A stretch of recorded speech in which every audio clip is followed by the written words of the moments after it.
এটা হলো যা গায়ে মানে না আপনি মোড়ল। কনস্টিটিউশনে কোনো প্রভিশন আছে যে স্টেটের ল অ্যান্ড অর্ডার আলাদা করে টেরিটরি করা যায়? অসম্ভব ব্যাপার যে আইনহীন জ্ঞানহীন আমাদের বিরোধী দলনেতা। তার এর জবাব আমি কি দেব? নেত্রীয় কেন্দ্রীয় সরকারের যারা আধিকারিক তাদের মাথা খারাপ হবে না? তারা আইনহীন জ্ঞানহীন হবে না? এগুলোর কোনো কথা আছে? এগুলোর কোনো এছে? আপনাদের একটু লাপালাপি টিভিতে হতে পারে, এটা কোনো আইনি কোনো ব্যাখ্যা আছে? Law and order is a state subject.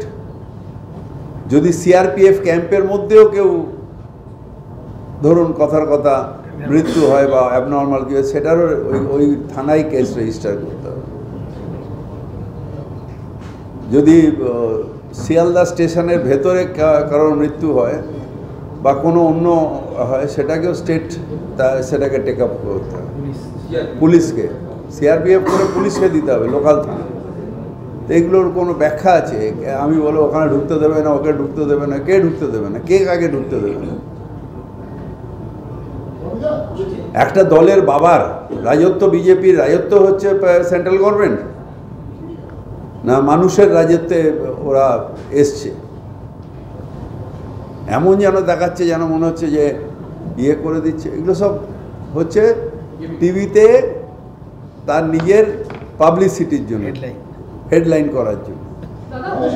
শোনেন, ব্যাপারটা হচ্ছে যে সব ইন্টারনাল পলিটিক্স। যত ভোট আসবে এগুলো বাড়তে থাকবে, একে দিয়ে ফোন করাবে, ওকে দিয়ে ফোন করাবে। Law and order is a problem of police. Law and order is a problem of police. Law and order is a problem of police, মিউনিসিপ্যালিটির নয়। সুতরাং যদি উনি কমপ্লেন করে থাকেন, ডায়েরি নাম্বার দিতে বলেছি। ডায়েরি নাম্বার দিলে আমি পুলিশকে ধরবো যে কেন হয়নি। এগুলো সব ফেক ফোন আসতে থাকে। আমরা এখানে রয়েছি শরিকে শরিকে গণ্ডগোল, পার্টিতে পার্টিতে গণ্ডগোল, এটা এন্টারটেন করার জন্য নয়।